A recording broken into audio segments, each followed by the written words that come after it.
I ara, a l'Econòmics, a l'Espai Territori Autònom, donem visibilitat als empresaris i professionals autònoms per conèixer les seves problemàtiques, però també els reptes de futur dels seus negocis. Avui tenim amb nosaltres Ariadna Belver, economista i fundadora de Belver & Co, empresa que ofereix serveis de comunicació, màrqueting, esdeveniments i consultoria immobiliària. Benvinguda, Ariadna. Hola, gràcies. Vas començar treballant per grans corporacions i m'agradaria saber que expliquessis als oients com va ser aquesta experiència i què et va dur a crear la teva pròpia empresa.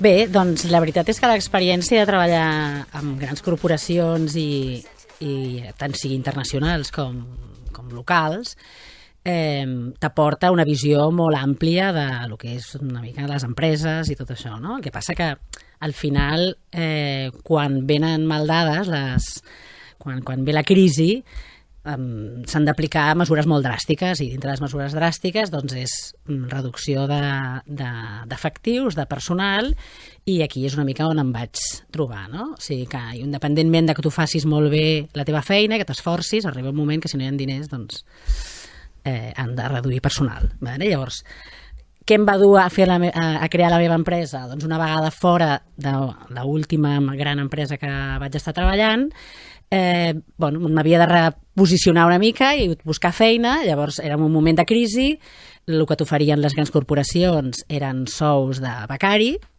Llavors em vaig plantejar dir, ho intentaré, no? Era un repte perquè d'alguna manera faltava aquesta part, no? Sempre havia tingut moltes ganes de crear alguna cosa pel meu compte, però una mica la situació personal et fa seguir amb una empresa amb la que estàs molt a gust i molt bé, però quan et trobes amb la situació dius, doncs ho intento, vale?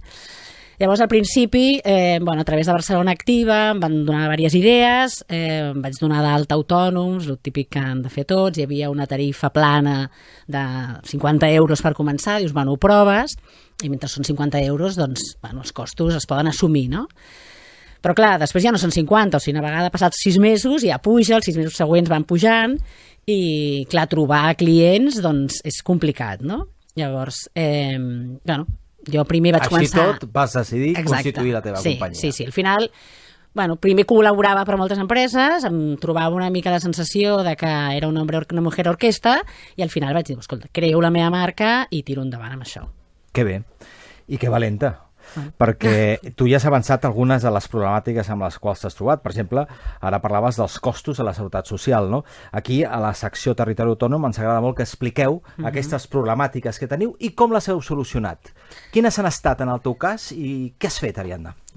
Les problemàtiques és que, sobretot, tenim una falta d'informació impressionant. Llavors, tu vas anant d'una administració a una altra i la Seguretat Social et diu una cosa, el que és Hisenda te'n diu una altra, llavors et falten diners perquè, clar, els ingressos no entren amb la velocitat que tu voldries, vas a veure bancs i també si no tens un pla de negoci bestial amb unes possibilitats enormes, doncs et posen unes condicions molt dures i al final has de tirar o dels teus recursos propis o del teu una mica entorn que et pugui ajudar. És el teu cas? Vas tirar de recursos propis? En el meu cas vaig tirar d'indemnització.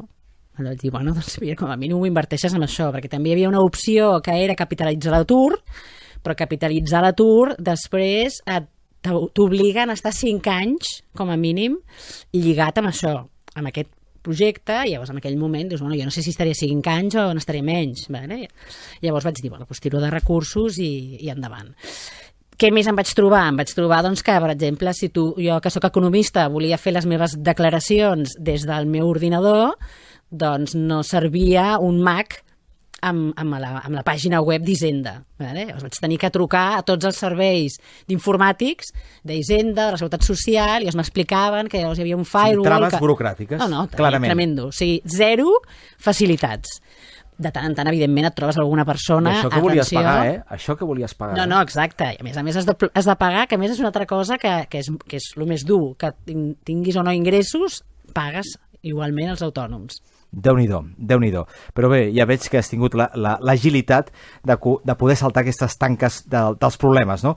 Parlem ara de reptes. Ariadna, quin és el repte més important que t'has fixat a la teva companyia, Belver & Co? Home, un dels reptes principals és sobretot que tiri endavant l'empresa, poder tenir més estructura, perquè ara de moment estic jo i col·laboro amb gent, vale, que el subcontracto per determinats events o algunes intermediacions, però fer-la créixer i sobretot agafar una velocitat de creuer suficientment important com per no haver d'estar pendent dels gastos, els ingressos i com quadrin els números. Importantíssim. I escolta, perquè als oients se'ls hi quedi clar, el teu nítxol de mercat, estem parlant d'esdeveniments dins de l'àmbit immobiliari, perquè els oients ho tinguin clar? Bueno, vaig començar amb àmbit immobiliari perquè és amb el que sempre he estat amb els últims 20 anys. Però m'he anat trobant que hi ha events corporatius que poden ser de qualsevol altra empresa, o sigui, sector.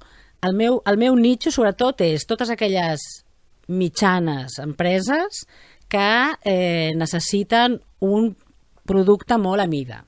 Vale? Que quan van amb una gran empresa d'esdeveniments doncs els hi passen uns honoraris molt alts i els hi fan coses com molt estàndard. Llavors necessiten uns honoraris més ajustats i fet a mida per a les seves necessitats. Productes a mida, efectivament, és una gran estratègia. Avui us hem parlat del projecte d'Ariadna Belver, economista i fundadora de Belver & Co, empresa que ofereix serveis de comunicació, màrqueting, esdeveniments i consultoria immobiliària.